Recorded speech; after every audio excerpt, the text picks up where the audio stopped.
Orang yang ngaku-ngaku Habib datang ke pesantren apa? Minta uang, minta perempuan. Sampai kiai bapak waktu itu ia sembunyi tiap datang Habib itu. Dia sembunyi bilang ke Habib itu, kiainya lagi nggak ada katanya. Sampai gitu. Assalamualaikum warahmatullahi wabarakatuh. Alhamdulillah hamdan wa syukran ala ni'amillah, salatan wa salaman ala rasulillah. Amma ba'du, hadirin netizen yang dimuliakan Allah subhanahu wa ta'ala.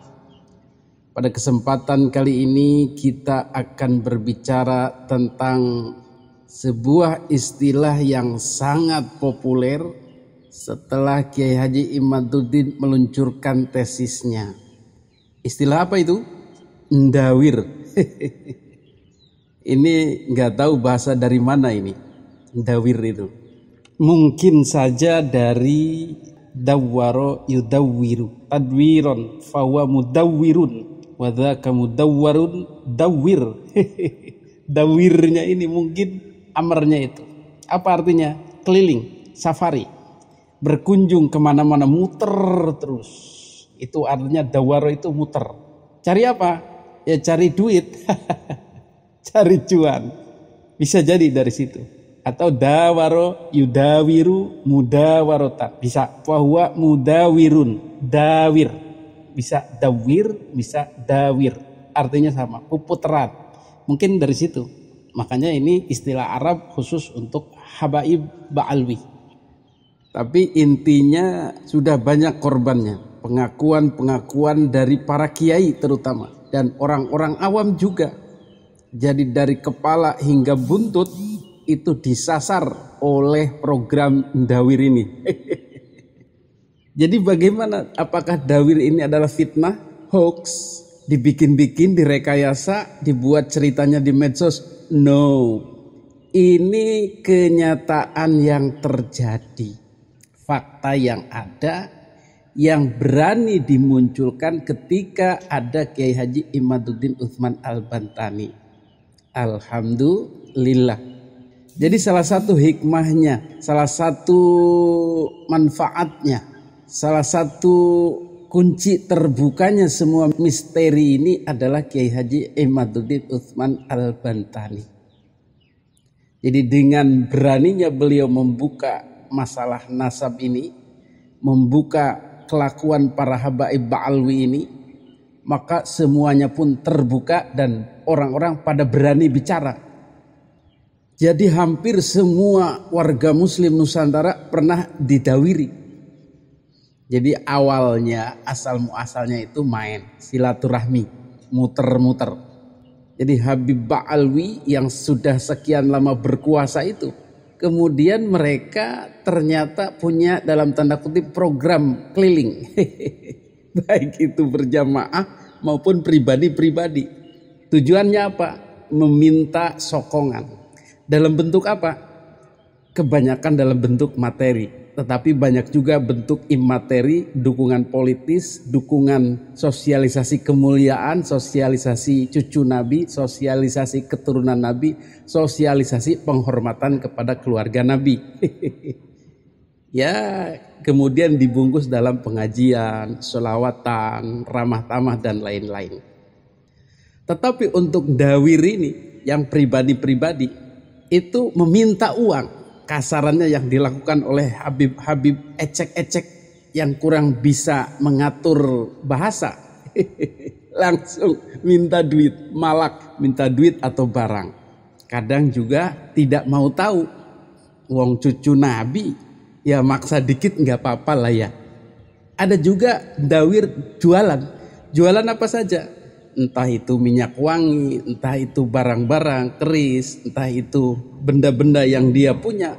Pokoknya jual apa saja bisa. Yang penting diberi label cucu Nabi. Barang-barangnya keturunan Nabi. Ini pasti berkah. Dan mereka yang menolak, tidak mau membeli atau tidak mau mengasih, itu akan kualat. Masya Allah. Akhirnya pribumi yang bukan keturunan Nabi, yang bukan keturunan Yaman terjepit, terpaksa, dan akhirnya memang terjajah. Hadirin yang dimuliakan Allah Subhanahu wa Ta'ala, jadi praktek dawir mendawir ini sudah berlangsung sejak lama. Dan tadi dikatakan berani buka suara, buka mulut itu ketika dimulai oleh tesisnya Kiai Haji Imaduddin Utsman Al-Bantani. Berikut adalah pengakuan Gus Rizal Mumazik tentang Dawar Dawir ini. Beliau mengatakan pesantrennya pernah kedatangan Habib. Ceritanya si Habib itu bertamu lah begitu, bawa sopir. Setelah itu, setelah datang, dia minta duit. Dikasihlah oleh kiainya, yaitu Gus Nizam Masyuri, pengasuh pondok pesantren Mabdaul Ma'arif Jombang, Jember. Kemudian setelah dikasih itu, seminggu kemudian datang lagi. Ketagihan rupanya si Habib ini. Dikasih lagi oleh beliaunya Gus Nizam itu. Nah, kejadian ini sebenarnya terus berulang. Artinya dawar dawirnya ini tidak sekali saja. Jadi kalau bisa dikatakan kasus kejahatan atau pemerkosaan ini dalam tanda kutip, itu terjadi berulang kali. Kenapa Gus Nizam ini menutup rapat-rapat kejadian ini? Wallahu a'lam. Mungkin karena takut, mungkin karena menutupi keburukan si Habib ini, mungkin karena takut berimbas kepada hal lain, takut ngotak-atik masalah Habib, dan intinya mungkin takut kualat itu. Nah, baru kemudian akhir-akhir ini, tadi itu setelah Kiai Haji Imaduddin membuka semuanya ini, beliau juga baru mau buka rahasia. Beliau bercerita kepada Gus Rizal tentang hal itu. Didawiri terus oleh si Habib ini berulang kali. Dan si Habib ini datang kepada Gus Nizam ini selalu menggunakan pakaian kebesarannya itu. Pakaian khas Yamannya itu. Aksesoris lengkap. Surban, imamah, jubah, dengan raut muka, jenggot rapi. Pokoknya khas begitulah, sering kita lihat. Pernah suatu hari katanya si Habib ini mendawir itu bawa keris. Untuk apa? Apakah mau ngajak berantem? Tidak. Dia tawarkan keris itu ke Gus Nizam. Dia judulnya, ini loh Gus, anak jual keris ini sekian juta. Mungkin jutaan mahal. Tetapi kemudian Gus Nizam karena bukan kolektor benda-benda pusaka atau kolektor keris dan mungkin juga tidak punya uang, ditolaklah secara halus karena takut menyakiti keturunan Nabi, takut kualat tadi. Kemudian setelah ditolak oleh Gus Nizam, maka dia berkata kepada Gus Nizam, kalau Gus Rizal kira-kira mau beli apa enggak ya? Kayaknya enggak, Bib. Dia itu enggak minat sama pusaka. Tapi orangnya sekarang ada di Surabaya. Kemudian setelah itu Gus Nizam bercerita kepada Gus Rizal Mumazik ini yang memberikan kesaksian ini. Kata Gus Nizam begini, Mas, kalau si Habib ini datang, udah nggak usah dikasih duit, nggak usah dibeli kalau dia nawarin barang. Kenapa? Harganya itu loh, keterlaluan, nggak wajar. Ya sama dengan malak. Udah kalau dia datang kasih aja 10.000 baik. Masukin amplop, tutup rapat-rapat, udah isi 10.000 aja. Itu kata Gus Nizam saking jengkelnya. Kasihan kepada Gus Rizal, takutnya dipalai gede. Jadi kata Gus Nizam ini, orang ini modal tampang aja. Wajah Arab, Yaman, jubah, imamah, udeng-udeng diputer-puter tasbih. Tapi mentalnya pengemis, keterlaluan wong iki, kata Gus Nizam. Tapi setelah itu, setelah ditolak itu dan menampilkan wajah kurang bersahabat dari Gus Nizam ini, si Habib itu nggak datang lagi akhirnya. Apakah si Habib itu sakit hati atau marah? Wallahu alam. Tapi kata Gus Rizal, bodoh amat. Udah nggak usah dikasih hati sama pengemis-pengemis itu. Bermodalkan cucu Nabi, keturunan Nabi, ngemis-ngemis. Itu cerita dari sahabatnya Gus Nizam. Ada lagi cerita dari ayahnya. Ayahnya seorang kiai juga.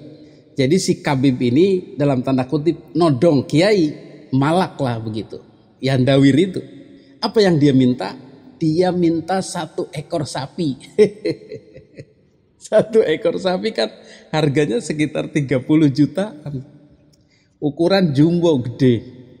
Masya Allah, ketika Gus Rizal tahu cerita dari ayahnya ini, maka beliau tersadar, ternyata judulnya cucu Nabi, keturunan Nabi, barokah kualat, digunakan untuk minta-minta itu, dawir-dawir itu. Akhirnya beliau marah, misuh-misuh dalam hati itu. Itu contoh ke abah saya, kata Gus Rizal. Apakah beliaunya juga pernah didawiri? Pernah. Datang ke rumahnya, si Kabib ini katanya mau ziarah, butuh duit untuk kemana gitu. Terus minta disangoni sekitar 3,5 juta. Mena emen. Kemudian kata temennya, terus jenengan kasih Gus. Ya saya kasih. Walaupun kepekso, sebenarnya ya saya butuh buat dana di pondok, buat santri-santri. Tapi ya begitulah. Kami nggak berdaya, kami dijadikan sapi perah saja. Ya takut kualat juga sih. Ya itu tadi. Masya Allah. Sebenarnya kalau kita berpikir, kata Gus Rizal, kualat, barokah itu adanya di orang soleh. Bukan model-model pemalak begini, model penodong gini, model penindas begini. Udah sekarang mah jangan takut ngancam-ngancam itu. Nggak dapat syafaat Rasulullah segala, kualat segala, nggak dapat barokah segala. Jangan takut, nggak bakal itu. Saking marahnya Gus Rizal itu. Itulah mental pengemis. Orangnya tua tapi mentalnya pengemis, mental anak-anak, minta-minta. Mulai sekarang kita lawan Gus, kata temannya Gus Rizal itu. Kalau dia datang ke rumah jenengan lagi, udah kasih aja amplop, isi aja uang 2.000 perak. Dibuatnya 20 lembar. Udah disegel, udah nggak bakal kesini lagi, dia kapok. Hadirin yang dimuliakan Allah Subhanahu wa taala, itulah cerita atau testimoni pengakuan seorang Gus. Gus itu kalau udah remaja, udah dewasa ya kiai. Dan Gus ini adalah anaknya kiai. Baik kiainya maupun anaknya maupun temannya kiai, semua sudah kena dawir itu dari cerita di atas. Apalagi orang-orang biasa di seluruh Indonesia. Masya Allah. Jadi praktek-praktek ini mari kita akhiri. Mari kita akhiri sekarang juga. Mari dukung Kiai Haji Imaduddin Utsman Al-Bantani untuk membereskan ini semua. Tidak ada dawar dawir itu. Selama ini kata Gus Rizal, saya selalu membaguskan Habib, menyanjung Habib, memuliakan Habib, tidak pernah membuka-buka dawir-dawirnya ini. Tetapi karena sudah keterlaluan, ya saatnya saya buka lah, biar adil. Jadi beliau memberi tag ini, memberi judul ini, kriminal berkedok agama. Harus dilawan. Masya Allah, alhamdulillah. Ini testimoni dari seorang Gus yang pernah didawiri dan juga abahnya yang kiai juga didawiri dan juga sahabat abahnya yang kiai juga didawiri. Masih banyak testimoni-testimoni lainnya yang merupakan kebusukan daripada praktek-praktek habaib ba'alwi di Indonesia. Jadi kita harus jujur, mana yang buruk, mana yang baik kita kemukakan. Sebagai seorang pendakwah, pembaharu yang perhatian terhadap agama ini, perhatian terhadap umat ini, maka kita harus segera hentikan ini, sama-sama berdakwah untuk melenyapkan praktek-praktek ini. Nyawanya dalam tanda kutip adalah menghapuskan status sebagai keturunan Nabi itu. Karena inilah senjata ampuh yang selalu mereka gunakan. Itu kejadian di Jawa Tengah, Jawa Timur. Bagaimana Jawa Barat? Sama juga. Ini ada juga testimoni dari Abuya di Tasikmalaya. Sama juga. Beliau menyeroti dawir dan feodalistiknya itu. Feodalisme yang diterapkan Habib itu. Memuliakan lebih. Mengkeramatkan lebih. Orang yang ngaku-ngaku Habib datang ke pesantren apa? Minta uang, minta perempuan. Sampai Kiai Bapak waktu itu, ia sembunyi tiap datang Habib itu. Dia sembunyi bilang ke Habib itu, kiainya lagi nggak ada katanya. Sampai gitu. Cik Bapak Ibu sekalian, tahu ya mana turunan Nabi mana bukan? Udah 14 abad kita teh. Jangan asal irung mancung aja. Orang Pakistan juga mancung, orang Irak juga mancung, orang Suriah juga mancung. Kita nggak bisa membedakan mana yang suku Hijaz, mana yang suku Irak, mana yang suku Yaman. Sama aja begitu. Makanya buang feodalisme dalam Islam. Tidak ada seperti itu dalam Islam. Nabi sendiri yang berkata, yang bersabda, seandainya Fatimah mencuri, aku yang akan memotong tangannya. Begitu jelasnya hukum Islam. Putri Nabi sendiri, apalagi sudah 14 abad. Jadi jangan sampai ngaku-ngaku keturunan tapi pingin dapat status sosial, pingin jadi majikan. Itu yang namanya feodalisme. Itu juga terjadi di Jawa Barat, daerah Sunda, dan anehnya masih banyak orang-orang Sunda yang membabi buta membela pendawiran ini, seperti Abuya Muhyiddin itu yang rela didawiri. Kalau mau dawir ke saya aja. Ya coba 100.000 Habib setiap hari dia layani, satu orangnya 10 juta aja, udah kuat apa enggak dia? Kumalamun eta Habib sok punta penta. Istilah Habib mah dawir eta teh. Barang penta ari menta dosa henteu jawab. Tuh dosa. Kumalamun kaayaan butuh, anjeunna butuh, teu kan? Anjeunna butuh menta ka muslimin. Ieu hak menta ge. Hak menta ge. Hak singa malah lamun teu boga aya ge zakat ya sependapat sebagian ulama menang ari darurat tuh. Ieu para habaib dina kaayaan butuh tuluy barang penta ka urang tuh urang teh kudu atoh alhamdulillah euy rek mere hayang ganjaran nu leuwih gede aya anu butuh moal pati-pati menta lamun teu butuh alhamdulillah ya tidak kan ya kepada para habaib kalau andai kata antum semuanya terus meminta kepada muslim yang tidak paham, terus itu jadi masalah, Al-Fakir memberikan arahan kepada antum, tolong jangan minta sama mereka, datanglah ke simpang, ke Buya saja, Buya punya dikasih ya, kalau tidak punya angkat tangan, gitu aja. Itulah episode kita kali ini tentang dawir yang akhirnya doer. Mudah-mudahan Allah beri kita hidayah. Hadanallahu wa iyyakum ajmain. Assalamualaikum warahmatullahi wabarakatuh.